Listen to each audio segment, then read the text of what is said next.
হযরত ওমর রাদিয়াল্লাহু তাআলা আনহু অর্ধেক জাহানের বাদশা, তিনি হুকুম করলেন, ওই জেরুজালেম কর্তৃপক্ষের কাছে চিঠি লিখছেন, জেরুজালেম কর্তৃপক্ষ, আমি খলিফাতুল মুসলিমিন ওমর বলছি, আমার কি আসতে হবে নাকি জেরুজালেমের চাবিকাঠি আমার হাতে বোঝায় দিবা?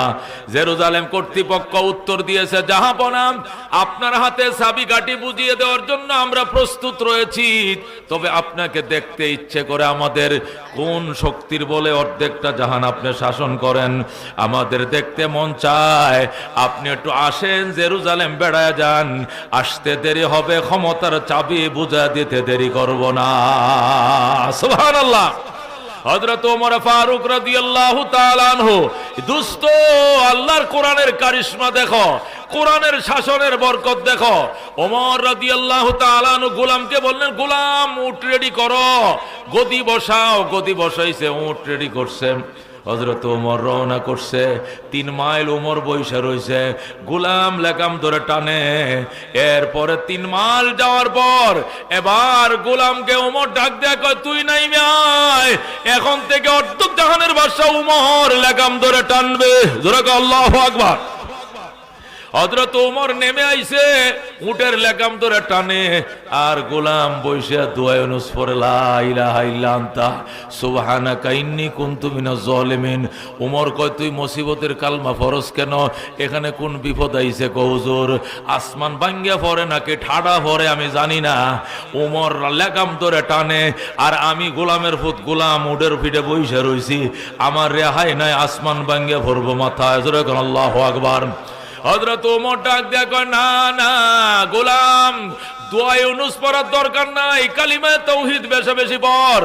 ওমর ডাক দেয়া কয়, গোলাম, তোর কবরে তুই যাবি, আমার কবরে আমি যাব। তোর কবরে আমি যাব না, আমার কবরে তুই যাবি না।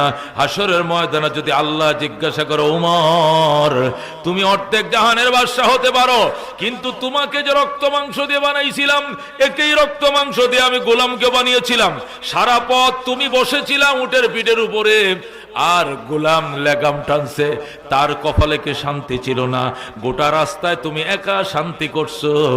আমি ওমর ওই দিন জবাব দিতে পারবো না, জবাবদিহিতার বয়ে আমি ওমর লাগাম ধরে টানি, তুই বৈশা থাক।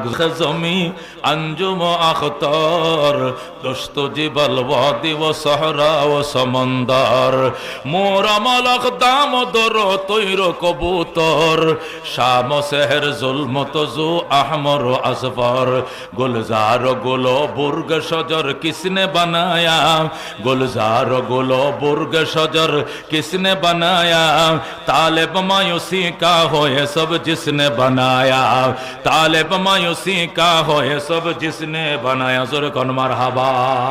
ए दोस्त, हजरत उलामाए केरामेर नेतृत्বে সব সারো, তওবা করো। অর্থাৎ হাফিজ হুজুর তওবার আন্দোলন ডাক দিয়েছিল, কতক্ষণ ঠিক কিনা? হাফিজ হুজুর বলছিল, আমি তওবার ডাক দিয়েছি, সবাই আসো, বটগাছের নিচে আসো। এই হাফিজ হুজুরের ডাকের পরে চলে গেছে প্রায় 45 বছর। কয় বছর? হাফিজ হুজুরের ডাকের পরে প্রায় 45 বছর চলে গেছে। আবার কওমে উলামায়ে কেরাম এক হইয়া মামুনুল হক, ফয়জুল করিম, সমস্ত জমিয়ত, খেলাফত, মজলিস যা আছে সব একত্রিত হচ্ছে, ইসলামী আন্দোলন একত্রিত হচ্ছে। হইয়া যখন আপনাদের কাছে নতুন মার্কা আসবে, জান জীবন কোরবান করতে কারা কারা রাজি আছো? হাত বাড়াও। লিল্লাহি তাকবীর। রাজি আছেন ইনশাআল্লাহ? ও মুসলমান, উলামায়ে কেরামের নেতৃত্বে থাকবা, উলামায়ে কেরামকে বিয়াই বানাইবা, তালই বানাইবা, পুত্রা বানাইবা, পরামর্শের সাথী বানাইবা, এরা পরশ পাথরের মতো তোমারও সোনা বানায় দিবে। কথা কোন ঠিক কিনা? জীবনে যদি কোনো মুনাজাত কবুল না হয়ে থাকে, খোদার কসম দিয়া বলি, কারি তৈয়ব সাহেবের ওই কথাটা মনে রাখবেন। দারুল উলুম দেওবন্দ মাদ্রাসার প্রিন্সিপাল ছিলেন 50 বছর। জোরে আল্লাহু আকবার। আল্লামা কারি তৈয়ব সাহেব দারুল দেওবন্দের 50 বছরের প্রিন্সিপাল ছিলেন। তিনি খুতবাতে হাকিমুল ইসলামের মধ্যে লেখেন, কয় যখন আফগানিস্তানের বাদশাহ সুলতান মাহমুদ গজনবী, আল্লাহু আকবার, কান্দাহার থেকে কাবুল যাচ্ছে। কান্দাহার হলো আমাদের চিটাগাং, আর কাবুল হলো আমাদের ঢাকা, মানে এক রাজধানীর থেকে আরেক রাজধানী যাইতেছে।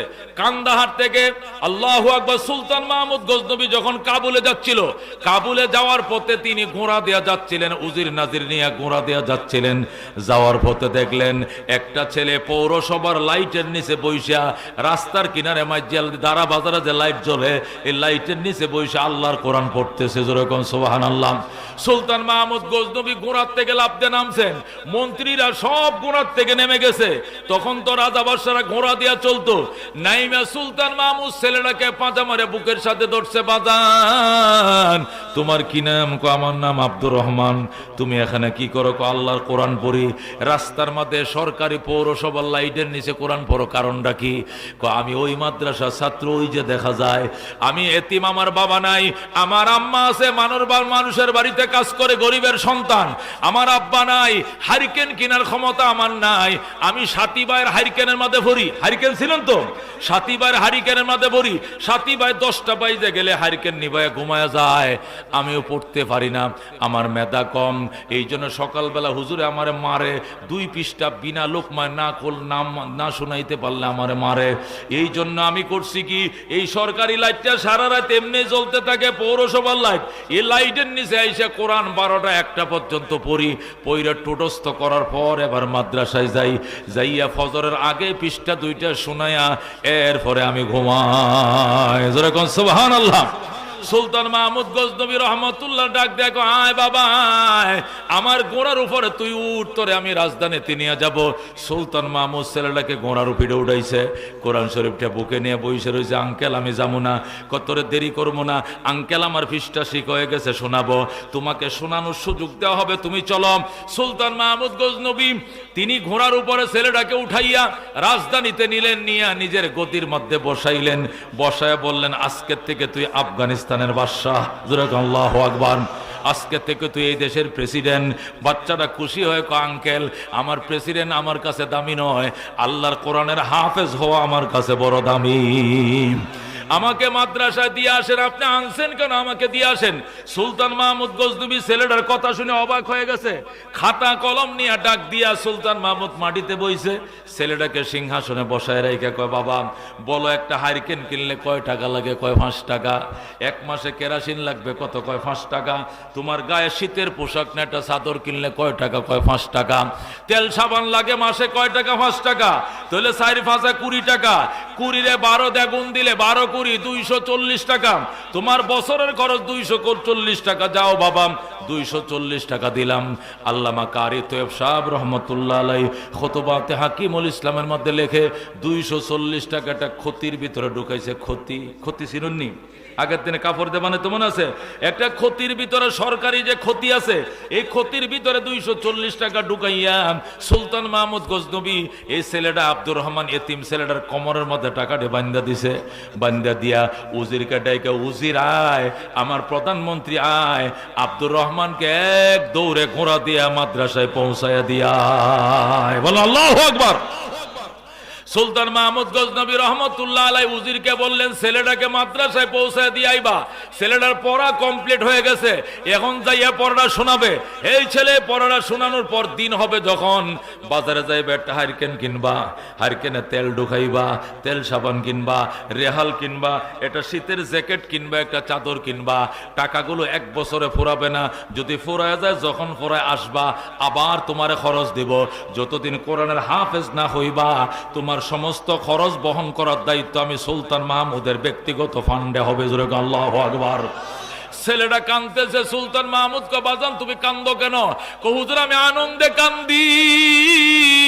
12 বছর বয়স আমার, আমি 30 পারা কোরআন প্রায় মুখস্থ করে ফেলাইছি, আর কয়েকদিন পরে সবক উঠে যাবে। 12 বছর পর্যন্ত আমার আনন্দ ছিল। আমি যদি একটা হারিকেনের মালিক হতে পারতাম, আমি যদি একটা সুইটারের মালিক হতে পারতাম, আমি যদি তেল সাবান কিনতে পারতাম।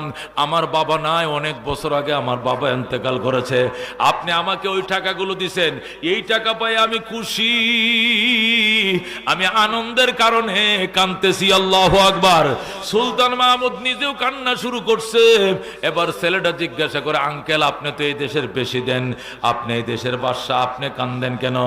বাবা রে, 2টা জিনিসের কথা মনে হয়ে গেছে, এই জন্য কান্দি। কি 2টা জিনিস? আজকে 12 বছর পর্যন্ত নবীকে স্বপ্ন দেখার জন্য কান্দি, কিন্তু আল্লাহ নবীর স্বপ্ন দেখার ভাগ্য আমার হয় না। আমি কত দুরূদ শরীফ পড়ে ঘুমাই, কত তাহাজ্জুদ পড়ে ঘুমায়, কত পবিত্র বিছানায় ঘুমায়, কোরআন শরীফ পড়ে ঘুমায়, কত সাদাকা করে ঘুমায় নবীকে এক নজর দেখার জন্য। কিন্তু 12 বছর আল্লাহ আমারে আশা পূরণ করে নাই। এইটা হলো আমার মনের প্রথম বেদনা। 2 নম্বর বেদনা, এই যে দুনিয়াতে চলি, কত মানুষ সামনে পড়ে, কিন্তু ভালো মানুষ দেখি না। ভালো মানুষ যদি পাইতাম জুতাটি সোজা করতাম, জুতাটি বহন করতাম। ছেলেটা ডাক দিয়া আঙ্কেল, আমি আজকে দোয়া করবো ইনশাআল্লাহ আগামী কালকের ভিতরে দুনো আশা আল্লাহ পূরণ করে দিবে। জোরে কোন সুবহানাল্লাহ। সুলতান মাহমুদ ডাক দেখো, বাবা আল্লাহর হস্তে তোমার কাছে দোহাই লাগে, তোমার কাছে বাবা দোয়া চাই, তুমি দয়া করে আমার জন্য দোয়া কইরো, আল্লাহ যেন আমার 2টা মনের আশা পূরণ করে দেয়।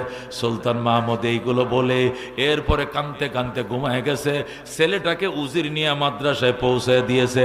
ছেলেটা মাদ্রাসা যাইয়া ওযু কইরা আগে পারা 2টা ফিসটা শুনাইছে, 2টা ফিসটা শুনাইয়া এরপরে 2 রাকাত নামাজ পড়ে কান্না শুরু। ওগো রব্বুল আলামিন, আমার 12 বছরের 2টা আশা ছিল, একটা হারিকেন কিনবো আর একটা জ্যাকেট কিনবো। আমার আঙ্কেল দুটোটা আশাই পূরণ করছে।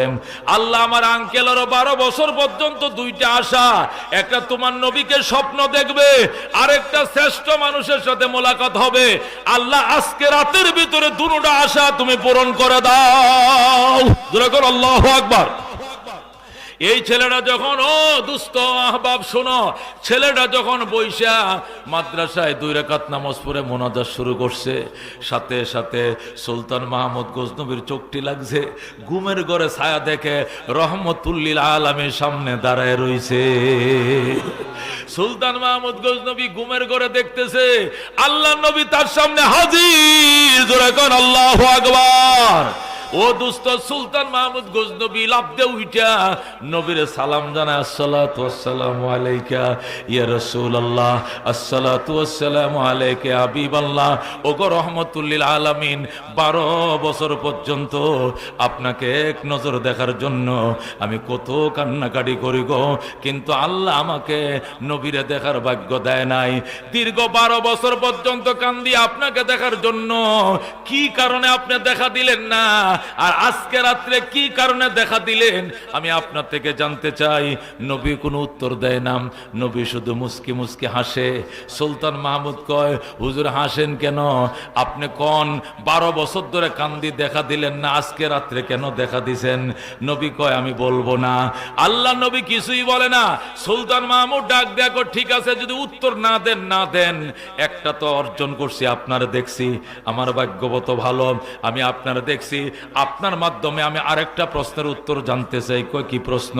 পৃথিবীতে শ্রেষ্ঠ মানুষ তো পাইলাম না, শ্রেষ্ঠ মানুষের নাম যদি কইতেন আমি সকালবেলা তাদের কাছে যাইতাম। নবী ডাক দেয়া কয়, সুলতান মাহমুদ গজনবী নিজের অনেক বড় পণ্ডিত মনে করো, আমি তো মনে করছিলাম তোমার জ্ঞান আছে অনেক, এখন দেখলাম তোমার কোনো জ্ঞান বলতে কিছু নাই। ও সুলতান মাহমুদ গজনবী, তুমি কি এখনো ভালো মানুষ কারে কয় চিনো না? তুমি কি এখনো চিনো নাই? 12 বছর পর্যন্ত কান্দ নবীরে স্বপ্ন দেখার জন্য, আমি নবী তোমার দেখা দেই না। আজকে একটা ভালো মানুষের জন্য হারিকেন কিনে দিছো, কেরোসিনের টাকা দিছো, সুইটার কেনার টাকা দিছো, এই ভালো মানুষটা যখন হাতটা বাড়াইছে আমি নবী মদিনায় টিকতে পারি না। আল্লাহু আকবার। এ সুলতান মাহমুদ গজনবী, তুই কি জানোস না আমি তো দুনিয়াতে বইলেই আসছি, খাইরুকুম মান তাআল্লামাল কুরআনা ওয়া আল্লামা, তোমাদের মধ্যে ভালো মানুষ তো ওই মানুষ যে নিজে কোরআন পড়ে অন্যকে পড়ায়, যে নিজে কোরআন শিখে অন্যর শিখায়, সেই তো সর্বশ্রেষ্ঠ। খাইরুকুম, তোমাদের মধ্যে সর্ব উত্তম ওই ব্যক্তি যে নিজে কোরআন পড়ে এবং অন্যকে শিখায়। কথা কোন ঠিক কিনা? এ সুলতান মাহমুদ গজনবী, তুই তো নিজেকে অনেক পণ্ডিত মনে করস, তুই কি হাদিস এটা জানোস না? শ্রেষ্ঠ মানুষ ওই ব্যক্তি যে নিজে কোরআন পড়ে অন্যকে পড়ায়। এই সুলতান মাহমুদ গজনবী শুন, 12 বছর পর্যন্ত কান্দ আমাকে দেখার জন্য, আমি দেখা দেই নাই, কিন্তু কোরআনের পাখিটার জন্য যখন হারিকেন কিনে দিছ, ও দুস্থ যখন কেরোসিন কিনার টাকা দিছ, সকালবেলা নাস্তার কয়টা পয়সা দিছ, আল্লাহ রাব্বুল আলামিন আমারে বলছে এই ছেলেটা যদি মোনাজাতে হাত বাড়ায়, নবী আপনি দেরি করবেন না, সুলতান মাহমুদকে দেখা দিয়া দেন। বলেন আল্লাহু আকবার। আল্লামা কারি তৈয়ব সাহেব, যিনি খুতবাতে হাকিমুল ইসলাম লেখছেন, দারুল উলুম দেওবন্দ মাদ্রাসার 50 বছর প্রিন্সিপাল ছিলেন আল্লামা কারি তৈয়ব সাহেব রহমতুল্লাহ আলাইহি। এই ঘটনা লেখার পর বলছেন, আমাদের আকাবের দেওবন্দের অভিজ্ঞতা থেকে বলছি, যারা এই কোরআনের পাখিদের খেদমত করবা, চাউল ডাইলের ব্যবস্থা করবা, খানা পিনার ব্যবস্থা করবা, তেল সাবানের ব্যবস্থা করবা, রেহাল কোরআনের ব্যবস্থা করবা, আর মনে মনে যদি নিয়ত থাকো এই উসিলায় নবীকে স্বপ্ন যুগ দেখব, আল্লাহর কসম তুমি নবীরে স্বপ্ন না দেখে মরবা না, মরবা না, মরবা না। জোরে কোন আল্লাহু আকবার। আজ থেকে 21 বছর আগে এই ঘটনা আমি খুতবাতে হাকিমুল ইসলামে পড়ার পর আমি চিন্তা করলাম, তাহলে একটা এতিম ছেলেরে খাওয়ানোর কি ব্যবস্থা করা যায়। এই করা যায় পরে চিন্তা করলাম, আমার বোর্ডিং এর খাবার যেটা আমি খাই বোর্ডিং থেকে, এটা আর খাইতাম না। এটা আমার বেতনে কাটে 2500, এটা আমি বাদ দিলাম। আমার বোর্ডিং এর খাবার একটা এতিম ছেলেরে দেওয়া শুরু করলাম। আর বললাম, আল্লাহ তো আমার তৌফিক দিছে, ওয়াজ টোজ করে 2-4 পয়সা পাই। তখন তো ওয়াজও কম ছিল, নতুন নতুন বক্তা হইতেছে, আরো 21 বছর আগে। কইলাম যে এডি দেয় চাউল কিনা বউ রকমের রান্দা খাওয়া, বোর্ডিং এর বাচ্চা খাইতাম না। পরে শুরু করলাম এক একটা এতিম ছেলেকে। এই 27 বছরে 5-7টা বোধহয় আমার খানা খায় হাফেজ হয়ে গেছে। জোরে কোন আল্লাহু আকবার। আমি প্রথম যখন খাওয়াইলাম যে ছেলেটাকে, ওই ছেলেটার নাম শাহ আলম। কি নাম? শাহ আলম। প্রথম তাকে আমার খাবারটা খেতে দিলাম, বললাম তুই খা, আমার বোর্ডিং এর খাবার আমি খাবো না, এটা তোরে দিলাম সদকায়ে জারিয়া। 6 মাস যাইতে না যাইতেই আমি স্বপ্ন দেখি আমি এক পাহাড়ের কাছে দাঁড়ায় রয়েছি। ওই পাশে উঁচা পাহাড়, আমি মনে হয় ঢালের মধ্যে দাঁড়াইছি। দাঁড়ায় দেখি এই পাহাড়ি ঢালের মধ্যে লাল মাটির মধ্যে মানুষে গম বাইন করছে। কি বাইন করছে? গম। গম যে হইছে করে ছাতাল বান্ধে গম হইছে। এখন বাতাসে ফাঁক না গম যে ফালছে, কোন কোন জায়গায় গম খাড়াই রয়েছে, কোন কোন গমের শীষগুলো মাটিতে পড়ে গেছে। ধান যেরকম পড়ে যায়, গম পড়ে না। এরপরে আমি এই গম ক্ষেতের মাঝে পাহাড়ের পাশে দাঁড়াই রইলাম। হঠাৎ করে দেখি ওই গম ক্ষেতের মাঝখানে খালি ফাগরির মাথা দেখা যায়। দৌড়াই গেলাম, যায়া দেখি ওলিয়া উলিয়াদের মেলা। যেরকম আল্লাহু আকবার। যায়া দেখি হাসান বসরি, রাবিয়া বসরি, মালিক বিন দিনার, আব্দুল কাদের জিলানী, জুন্নুন মিসরি, যত আছে আল্লাহর উলিরা, আল্লাহ সব আল্লাহর উলি বসে রয়েছে। মাঝখানে আব্দুল কাদের জিলানী বসা। যেরকম আল্লাহু আকবার। আমি সুবহানাল্লাহ সুবহানাল্লাহ কয়ে লাফালাফি করতেছি। আল্লাহ তুমি অত বড় নিয়ামত দিলা। আমি দেখলাম, আরে কি দেখাইছো, কি দেখাইছো? হেরা কয় বেটা হেন্দে যা দেখ, নবী বই রয়েছে ব্যাককলের করে, ব্যাককল। আমরা দেখে হাগল হয়েছ, পয়গম্বর বই রয়েছে ওই দিক দিয়া। এরপরে দৌড় দিলাম, আইসা দিয়ে আবু বকর, ওমর, সাহাবায়ে কেরাম নবীকে ঘেরাও নিয়ে বইসা রইছে। আমি কইলাম নবী কই, নবী কই? ওই যে মাঝখানে বসা। লোকেরা কই যে মাঝখানে বসা উনি হলেন রহমতুল লিল আলামিন। জোরে কোন আল্লাহু আকবার। রাজিনা কিসমতাল জব্বার ফিনা লানা ইলমুন ওয়ালিল আ'দা'i মালো ফাইন্নাল মা লা ইয়াফনা আন করিবিন ওয়া ইন্নাল ইলমা ইয়াবকা লা ইয়াজালু লাকাদ জানাল বিলাদ ওয়া মান আলাইহা ইমামুল মুসলিমিনা আবু হানিফা ফামা ফিল মাশরিকিনা লাহু নাযীরু ওয়ালা ফিল মাগরিবিনা ওয়ালা বিকুফা। জোরে কোন মারহাবা। এ দোস্ত, আল্লাহর হাবিবকে কারা কারা স্বপ্ন দেখতেছে? হাত বাড়াও, লিল্লাহ তাকবীর। আল্লাহ নবীর যদি কেউ স্বপ্ন দেখে শাফাত ওয়াজিব হয়ে যাবে। শাফাত যদি ওয়াজিব হয়, ডাইরেক্ট জান্নাতি। জোরে কোন আল্লাহু আকবার। ইয়া আল্লাহ, তোমার নবীর একবার দেখার ভাগ্য দাও। জোরে কোন আমিন। তোমার নবীকে একবার স্বপ্ন দেখার তৌফিক দাও। জোরে কোন আমিন। এই যদি জীবনের স্বপ্ন হয়, হাত নামাও। তাহলে নিয়ত করো আজকের থেকে 1 বস্তা চাউল, 2000 টাকা একটা চাউলের বস্তা। ও মুসলমান, আল্লাহ নবীর 23 বছরের জীবন। কয় বছর? মক্কা 13 বছর, মদিনা 10 বছর। এই 23 বছরের জীবনের জন্য 23টা লোক চাই। 1 বস্তা করে চাউল দিবা নবীরে স্বপ্ন দেখার জন্য। 2000 টাকা দাম। প্রথম কে দিবেন? হাতটা বাড়ান। কি নাম? মাওলানা মোহাম্মদ এমদাদুল হক সাহেব। বাড়ি কই? নাগলা বাজার। আলেমে দিন। লেখেন 2000 টাকা 1 বস্তা চাউল। জোরে কর মারহাবা। 2 নম্বর কে দিবেন? দাঁড়ায় ফোরান। দাঁড়া থেকে কহেন। কারণ 23টা লোক চাই, 23টা। 2 নম্বর কি নাম? গিয়াসউদ্দিন সাহেব। বাড়ি কই? হ্যাঁ, লালারপাড়। 3 নম্বর বাজার নাম কি? আব্দুল হাই সাহেব। বাড়ি কই? ও এনে মসজিদ। 3 হয়ে গেল। 4 নম্বর কোন? কি নাম? আবু তাহের সাহেব। 4 নম্বর। 5 নম্বর ডুবার পার, শেখপুরি ডুবার পার 5 নম্বর হয়ে গেছে। 6 নম্বর কোন? মুখলেসুর রহমান। 7 নম্বর কোন? আলহাজ রফিকুল ইসলাম। 8 নম্বর কোন? হ্যাঁ, জাকির হোসেন। যাদের কাছে নগদ আছে 1 বস্তা আজকে দিয়া যান, কালকের থেকে শুরু হয়ে যাবে। যাদের সম্ভব যে হুজুর আমি 1 বস্তা চাউলের পয়সা নগদ দিতে চাই, দিয়া যান। 9 নম্বর কি নাম? 2000 টাকা। কি নাম? সোহালে দিয়া যাইব চাচায়। 9 নম্বর কি নাম?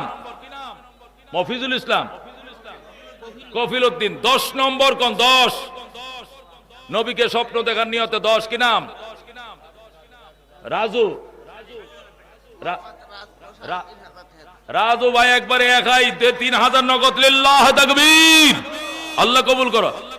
11 নম্বর এনামুল ভাই। 12 নম্বর 12 কোন? 12 কোন? 23টা লোক চাই। 23টা লোক, মাশাআল্লাহ। 23টা লোক চাই। নবীর 23 বছরের জিন্দেগি, মক্কা 13, মদিনা 10। এই 23 বছরের জন্য 23টা বস্তা চাই, 2000 টাকা। 13 নম্বর কোন? 13 নম্বর এখন দেওয়া লাগতো না, রমজান মাসে দিবেন ইনশাআল্লাহ। বলেন হুজুর 13 নম্বর একটা চাউলের বস্তা 2000 টাকা।